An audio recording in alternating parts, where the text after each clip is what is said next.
Welcome to Breaking Barriers in Education, the only podcast where the hosts are unpaid, unqualified, and unprepared. I'm joking, of course. But anyway, I'm your host, Roba, and today we're diving into the most debated topics in education bilingual education, but more specifically, commonly believed myths about bilingual students. To help us tackle this subject, I'm thrilled to welcome Yasmin and Lisette. Hi, it's so great to have you both here today. Thank you for joining us. Before we dive in, how's everything going? How are we feeling today? It feels great to be here, Roba. I appreciate what we're doing here today. Hi, Boba. Thank you for having me. I feel great and can't wait to get started. That's great to hear. Okay, so the first myth we are tackling is the belief that parents who speak a language other than English to their children will hurt their children's chances for academic success in this country. Yasmin, what do you think?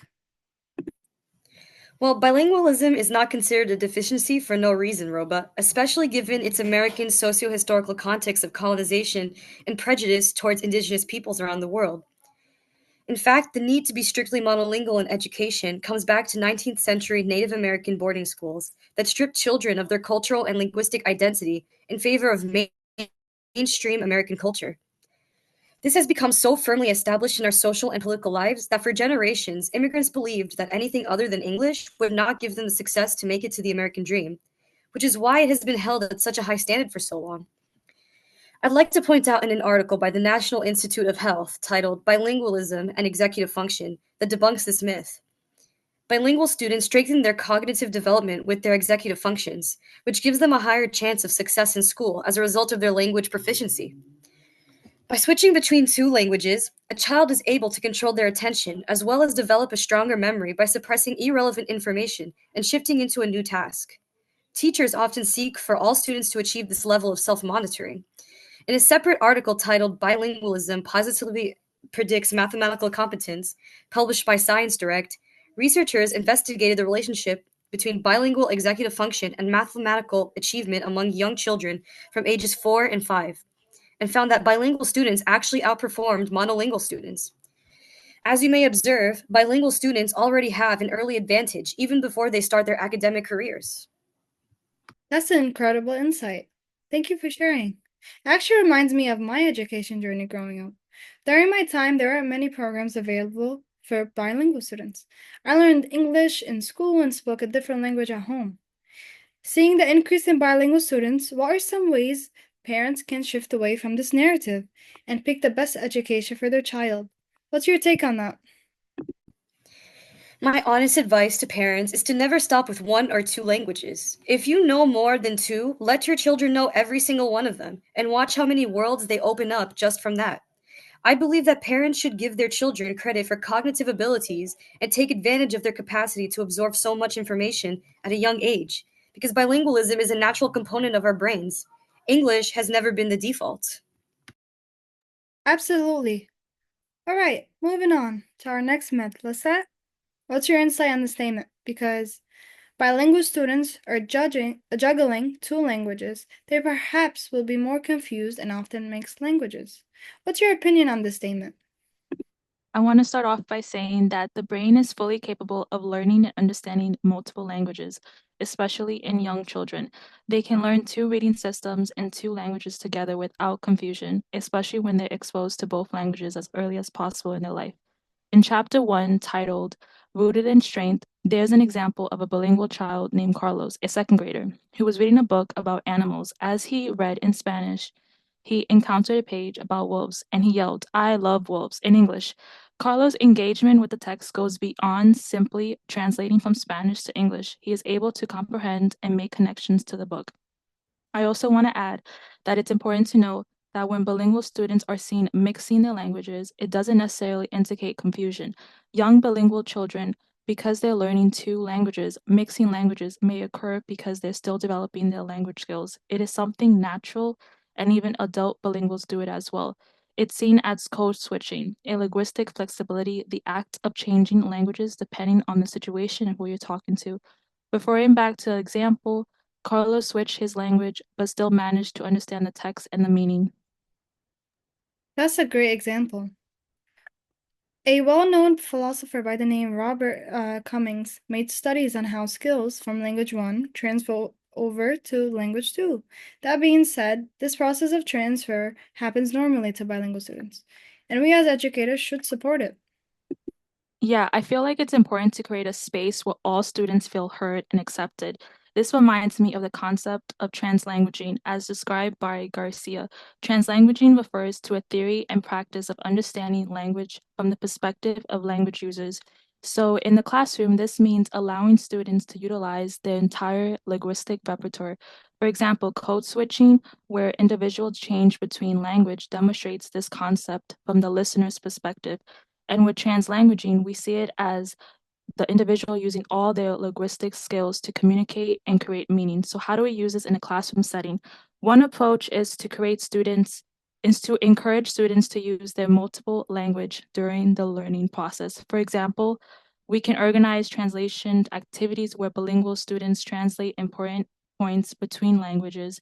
Additionally, providing bilingual readings, materials, and visual aids.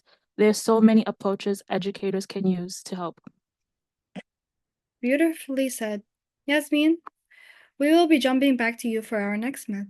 The myth states that bilingual students are more at risk to develop an identity problem.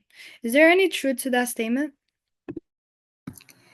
Well, when people switch between their languages, they are creating a version of themselves that is linked to distinct memories and relationships, cultural experiences, and even a different view of the world around them, which lets them decide on how to interact in certain situations.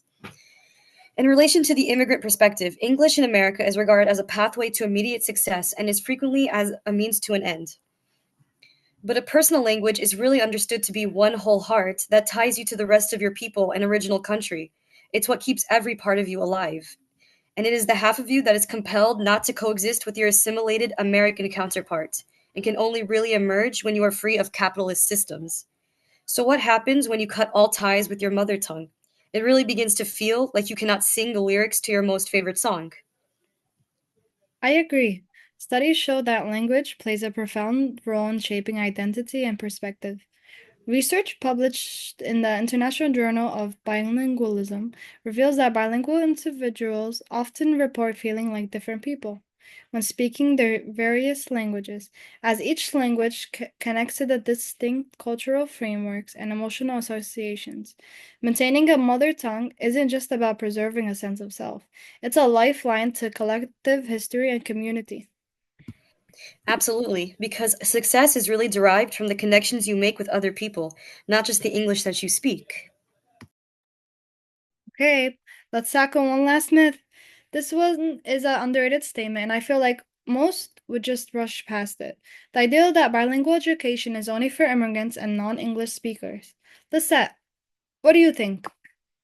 I would say the idea that bilingual education is only for immigrants and non-English speakers is not true. Bilingual education offers so much more. It enhances vocabulary and emotional intelligence for all students. How does it do this?